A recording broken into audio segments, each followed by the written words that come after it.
It is 11:30 p.m. You are lying in bed, staring at the ceiling, and you feel unstoppable. Your mind is racing with possibilities. You map out the entire next day. You tell yourself, tomorrow is the day.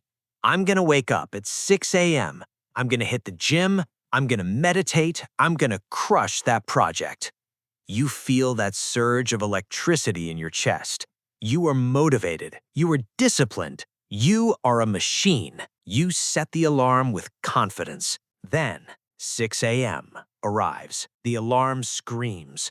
And that unstoppable version of you, they are nowhere to be found. Instead, you are greeted by a heavy, foggy, paralyzed version of yourself.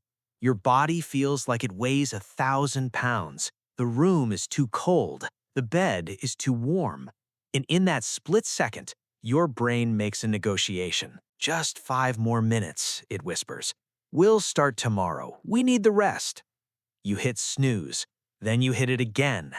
And when you finally drag yourself out of bed at 8 a.m., the motivation is gone, replaced by something heavier, guilt. Why does this happen? Why is your nighttime self a visionary, but your morning self a procrastinator? If you watch this video until the end, I'm not just going to explain the biology behind this betrayal.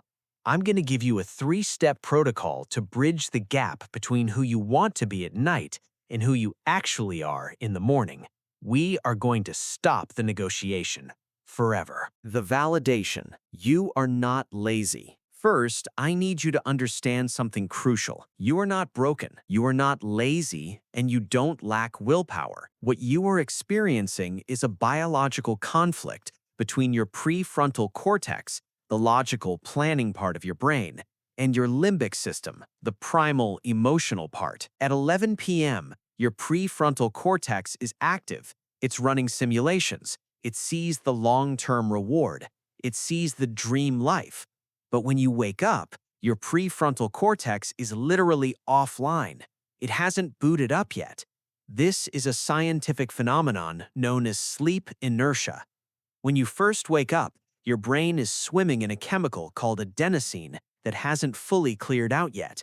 Your logical brain, the CEO of your life, is still asleep. The only thing that is awake is your lizard brain. And your lizard brain has only 2 goals: comfort and safety. Getting out of a warm bed into a cold room to do hard work, that violates both goals. So expecting yourself to feel motivated immediately upon waking is like expecting a car to drive at 100 miles per hour the second you turn the ignition. It's biologically impossible. The problem isn't that you aren't motivated. The problem is that you are relying on a feeling that cannot exist in that moment. The dopamine trap. The morning poison. Now let's talk about the mistake 95% of people make that destroys their morning before it even begins. The alarm goes off. You open one eye, and what is the first thing you do?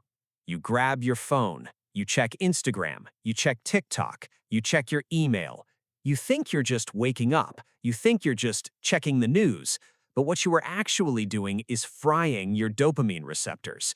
Motivation is driven by dopamine. It is the fuel that pushes you to pursue a goal. You have a limited tank of this fuel for the day. When you scroll through social media for 15 minutes in bed, you are flooding your brain with cheap dopamine. You are consuming high-stimulation content, bright lights, fast cuts, notifications, likes. Your brain thinks, wow, we just hit the jackpot. We got all this reward without doing any work. So when you finally put the phone down and look at your to-do list, the gym, the writing, the studying, your brain looks at those tasks and says, boring, hard, low reward. Why would your brain want to do a difficult workout for a delayed reward when it just got a massive hit of dopamine from a 15-second cat video? You have anchored your baseline stimulation so high that normal life feels unbearable. You have effectively castrated your motivation before your feet even touch the floor. If you want to reclaim your morning, rule number 1 is absolute. No digital input for the first 30 minutes. No exceptions. We are about to get into the specific launchpad strategy that bypasses sleep inertia. But first, If you are tired of setting goals at night and abandoning them in the morning, I need you to join this community. We break down the psychology of elite performance every single week. Hit that subscribe button and turn on the bell. Do it for the future you who is going to thank you for mastering this skill. Okay, let's build the system. The solution. Part 1. The Runway method.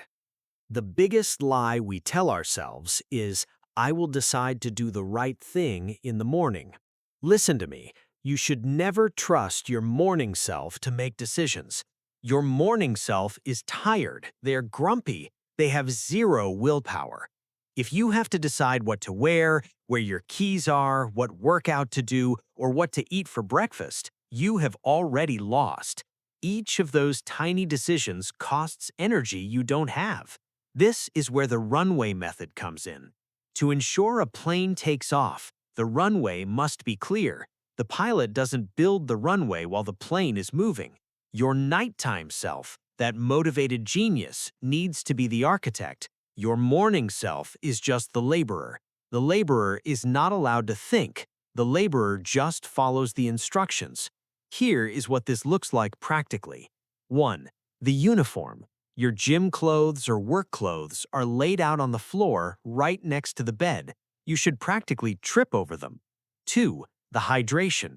A full glass of water is on the nightstand. Dehydration is a major cause of morning brain fog. 3. The environment. If you want to write, your laptop is on the desk, the document is open, and the internet is turned off. If you want to work out, your shoes are by the door. Psychology tells us that if you can reduce the activation energy required to start a habit by just 20 seconds, your success rate triples. If you have to spend 5 minutes looking for your socks, your brain has 5 minutes to convince you to go back to bed. But if the socks are right there, you put them on. Once the socks are on, you might as well put the shoes on. Once the shoes are on, you might as well walk out the door. You aren't relying on motivation, you are relying on momentum. The solution. Part 2. The 10-minute rule and the negotiator. But what about that voice? You know the one. The inner voice that says, I slept poorly. My throat hurts a little. Maybe I should skip today. I'll go harder tomorrow. This is the negotiator, and the negotiator is the most dangerous enemy of your potential. The negotiator uses logic to disguise laziness. It sounds rational. It sounds like self-care, but it is actually self-sabotage. You need a weapon to kill the negotiator. That weapon is the 10-minute rule. Here is the deal you make with yourself. I don't have to do the full-hour workout. I don't have to write for 3 hours. I just have to do it for 10 minutes. If, after 10 minutes of running, I still feel like I'm going to die, I am allowed to quit with no guilt. Why does this work? Because the hardest part of any task is the start. It's the static friction. The thought of a 1-hour workout feels like climbing Mount Everest to your sleepy brain. The negotiator screams no. But 10 minutes? The negotiator says, okay, we can survive 10 minutes. But here's the magic trick. Once you start, biology takes over. Your heart rate rises. Cortisol pushes out the adenosine. Dopamine starts to drip into your system. After 10 minutes, you won't want to stop. You will realize that the feeling of fatigue was a lie. It was a phantom. You must understand this core principle. Motion creates emotion. Most people wait for the feeling, motivation, to create the action. That is backward.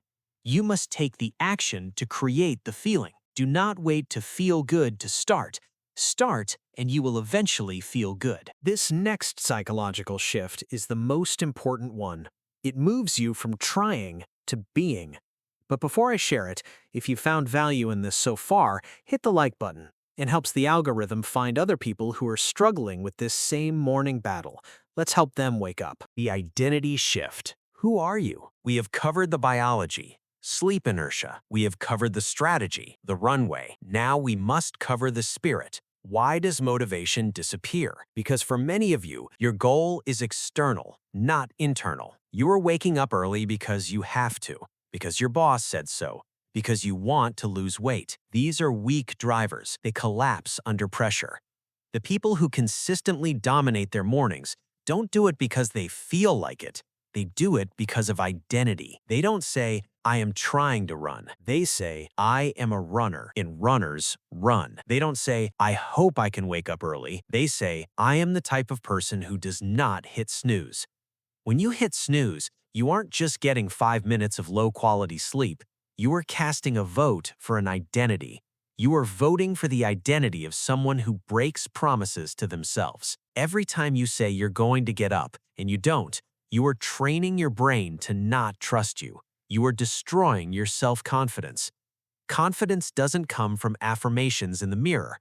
Confidence comes from a stack of undeniable proof that you are who you say you are. When the alarm rings, that is not an annoyance. That is a test. Life is asking you, are you the dreamer who talks big at 11 p.m., or are you the executor who delivers at 6 a.m.? The gap between those two selves is bridged by one decision.